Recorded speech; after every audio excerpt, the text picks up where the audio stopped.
Ladies and gentlemen, welcome back to the Ground and Pound podcast, the show where, as always, we're hitting you with them elbows of knowledge.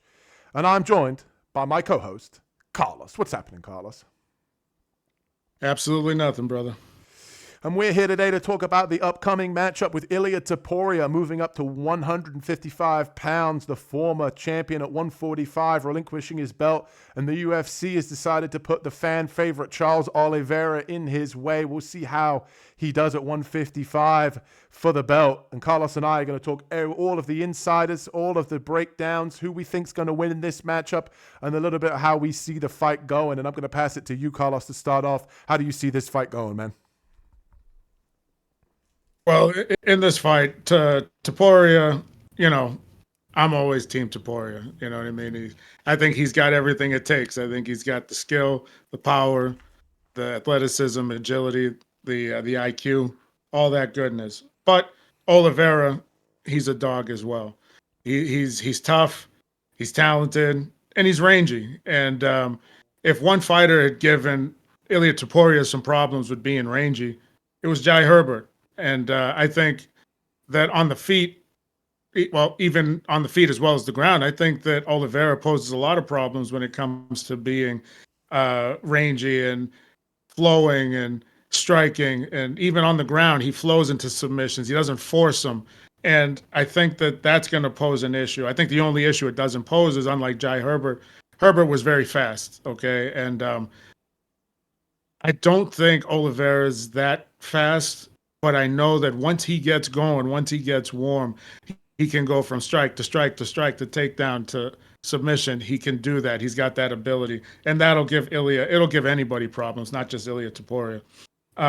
What I do think is the later the rounds go, I think that everything adds up for Topuria. I think he starts to get a little better. He gets warmed up even more. He doesn't start slow, but he does start with the jab. And he stays with that same old adage all the time of, if I could touch you with my jab, I could touch you with anything. He'll start throwing low kicks. He'll start throwing straights. He'll start throwing hooks. He'll start ducking under takedowns. He'll get there. The thing about it is when he advances, he has head movement, and which is great. He's got good side to side as he's moving in. The problem with that sometimes is, we discussed this before, he likes to pose on his way in. And sometimes he'll leave his head right in the middle. And that's how he actually got caught against Herbert. He was kind of posing and getting ready to throw an overhand right, and he got caught with that kick out of nowhere. Granted, the way that kick landed, it was as if somebody threw a 1-2-3 with their hands. Herbert threw it with a kick. And it was fast, it was slick, it was smooth, and he never saw it coming.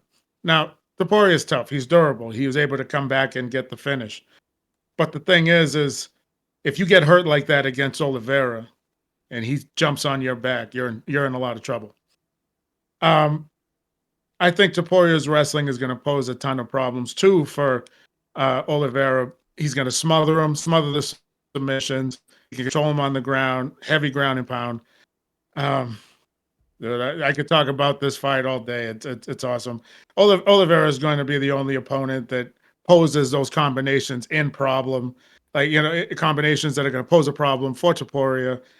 But the thing is Topuria's jab and that low kick that he loves to throw, that he rips to the lower part, just over the ankle, is always an issue to throw off somebody's timing, and that's how he slows his opponents down. His Greco-Roman background explains how good his takedowns are. I think he's not going to have a problem taking him down. I just don't think he's going to be able to just hold Oliveira down as easy as he'd like to. I mean, in all honesty, I see a lot of these because Oliveira gets hurt early. I also see that Topuria is a good finisher. If he hurts him, he can get him out of there too. I also see late in the fight, because he throws with his legs, he doesn't throw with his arms and just his waist. He can hurt him late too. So the advantages to me all go to Topuria. I wouldn't be mad if Oliveira wins, but I take Topuria in this one. Yeah, this one's tough for any Charles fan, in my opinion. I'm a big Charles do Bronx Oliveira fan. Always have been, always will be. But this is a tough matchup, I think, for him. And the one big question mark for me is how does Toporia's power and sort of his finishing ability translate up to 155? And I have no doubt that it probably will translate very nicely. And we've seen in the past with Oliveira, he has been stopped early in fights, and there's always been a question mark, earlier on in his career about, does he quit in there and his lack of toughness. And obviously, that's why he's been a fan favorite. He's been able to show improvements, not just in his actual MMA game, but his mental toughness to be able to come back and show toughness through adversity and come back and get wins. And I think it's tough, really, in this style matchup here. And I think that Topuria is a bad matchup, which is why I'm going to pick him in this fight. We've seen with Topuria, he likes to pressure on the feet. Charles will happily, kind of counter strike and get pressured up against the fence. Topuria likes to rip to the body and then come upstairs to the head. We've seen in the past with Charles that obviously he likes to mix in the grappling, but I don't think that's going to be on the table here against Topuria. He is, as Carlos mentioned, a high level wrestler, Greco-Roman. I think Topuria wants to keep this one on their feet, let his hands go. I do think in this style fight as well that Charles' only real path to victory here is to weather a storm early, and maybe Topuria shoots in for a takedown or clinches against a fence, and he goes for some sort of Hail Mary submission. Obviously, with the longer arms, the longer reach, sometimes those guillotines that Charles has or high-level guys have with the longer arms can sometimes snatch up your neck that you don't see coming, but that's a long shot to me. And with Charles' is striking, it's obviously improved leaps and bounds, as we've seen throughout his career. A nice counter check left hook that he has, nice knees that he throws up the middle, which I definitely think would be live for a knockout against a guy like Topuria. Obviously, the shorter guy does like to, kind of duck his head at times when he throws his hooks. I just worry for Charles, man. I mean, I think he's 36 years old now, obviously taking a lot of damage, and I just think that this might be the beginning of the end. And I think that Topuria has obviously proven that he's a well-rounded guy, and he can fight, whether it be in the pocket. And I think that one of the things that makes Topuria elite to me, and he showed it in the Max Holloway knockout, he showed it in the Volkanovski fight as well with that knockout, that in the early round one, he's kind of downloading data on his opponent. He's looking to see where his openings are. He doesn't just come in wild. He can fight in a phone booth, but he looks like he's almost analyzing every single movement that his opponent's doing. And I think with a guy like Charles, Charles thrives on moments now in fights. He gets hit, but his opponent, he lands also as well. So he kind of gives one to get one, which is why he's been a fan favorite. But, we saw in the fight against Michael Chandler, obviously he got hit and dropped and he was able to come back. But I just don't think you have a moment where you allow Topuria to hit you in order for you to hit him. I think once Topuria hits you, he finds that chin or he finds the body and then comes upstairs. And I think it'll be a short one. Unfortunately, I think Topuria will get it done early in rounds 1 or 2, and this might be the decline here of Charles. But this is coming from arguably, I would say Charles is probably one of my favorite fighters, top 3. So it's tough for me to say this. I think the only way that Charles can pull it off is a Hail Mary guillotine, or maybe catching Topuria as he comes in with a knee or something like that, or a counter left hook. But Topuria looks impressive, man. I think that his power and his skills are going to translate well for 155. And we don't have to worry too much about his cardio either. I do think that obviously the jump up to 155, the extra weight that he might carry might be an issue in terms of his cardio. But until we see it, we can't really critique it. And I know that that's definitely going to be a factor. But let us know in the comment section who you guys have, if you're Team Oliveira or Team Topuria. We got 2 picks here for Ilia Topuria. Let us know why we're wrong or why you agree with us in the comments. But Carlos, is there anything that you want to say about this fight? How do you think Topuria is going to do at 155? Do you think that his is going to be too muscular? Do you think that's going to affect his cardio at all? No, I think that when they train at a lot higher of a weight, and I feel that that just that extra 10 pounds, he'll be just fine. The reason why I feel more so he'll be okay is just because he actually knows like how to fight, and it sounds stupid to say that, but he knows how to fight as the fight gets bad. You know what I mean? Like, not just as he's doing good, but as he starts to face adversity, he knows how to fight that way.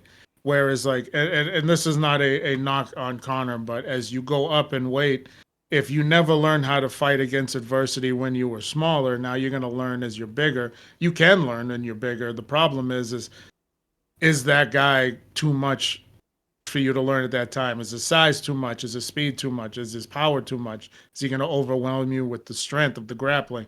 And those are the things. Is like, I think every factor that when it comes to fighting, I think Topuria's got a good handle on it, and I think that he can get out of any situation, and I think he can put anybody in any situation to make them second guess their next move. And I love Charles. His striking is smooth.